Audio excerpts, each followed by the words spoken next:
And then I'll kind of go into just a little bit of detail in terms of our process, moving forward as we go into the off season, and then I'll open it up for questions.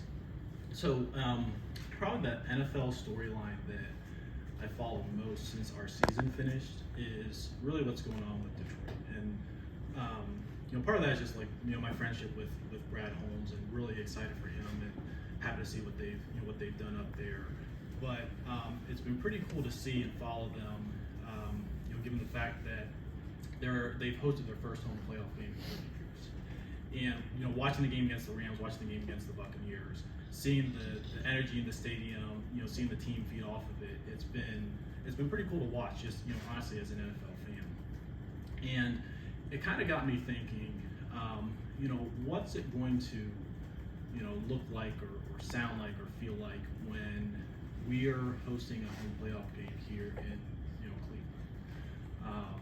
What's the energy going to be feeding into the week? What's it gonna sound like on the opening kickoff? And as I thought a little bit more about it this weekend, I thought probably maybe the closest parallel to that would have been our last home game against the Jets this year.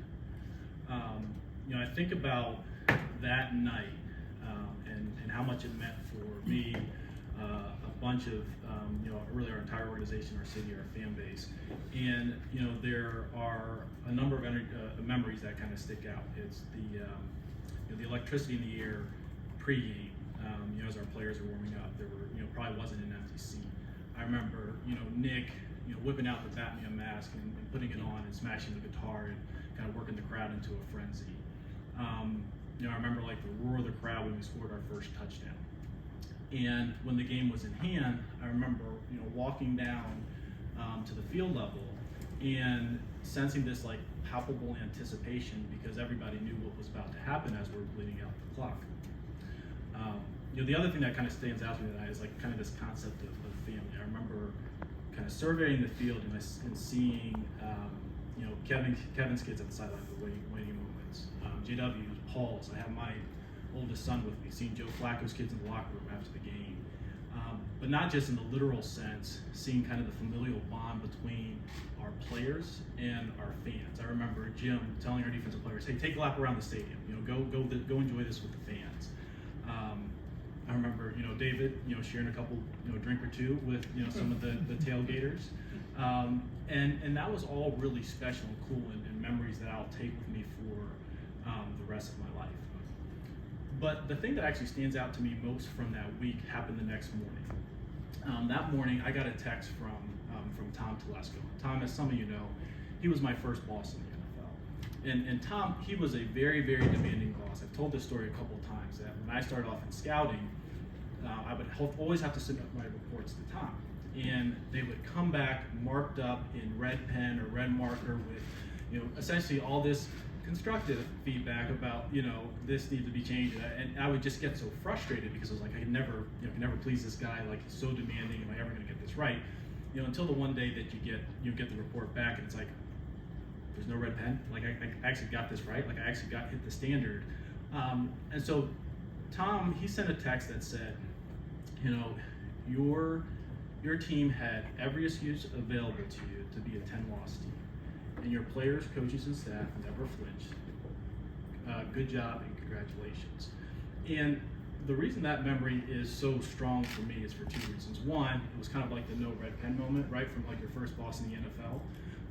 But the second part of it is, it was really cool to me to see that there were people externally that had sensed, saw, felt what we all had internally on a week-to-week basis with this team.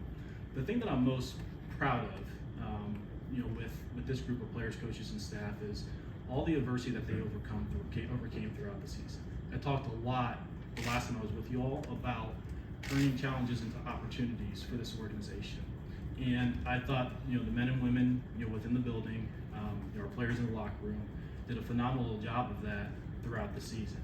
Always getting up off the map, dealing with every challenge, and really accomplishing something that was noteworthy and special this season for the organization, for our city, and for our fan base. And this kind of next man or next woman up, mantra, I think it's probably strongest embodied by our QB room.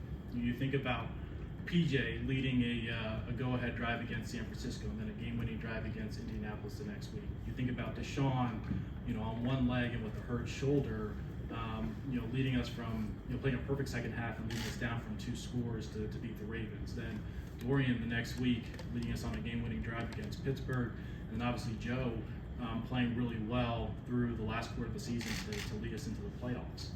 But it wasn't just players, it was the coaching staff too, and that starts with Kevin. Kevin, the way that he was able to lead and manage through challenges and adversity this year was absolutely phenomenal. And we have a smart, adaptable, emotionally intelligent leader who, the crazy part is he's not even close to his ceiling. And this is a guy who hopefully in the next month should, earn his, second Coach of the Year award in his first 4 years as a head coach. And I know that our organization is in really good hands, both now and for the foreseeable future with him. And I really would be remiss if I didn't mention, Bubba and Jim, who did a phenomenal job of revitalizing the kicking game for us, revitalizing the defense. They were phenomenal additions to the organization, and really pleased with, really the work that those staffs did. So moving forward,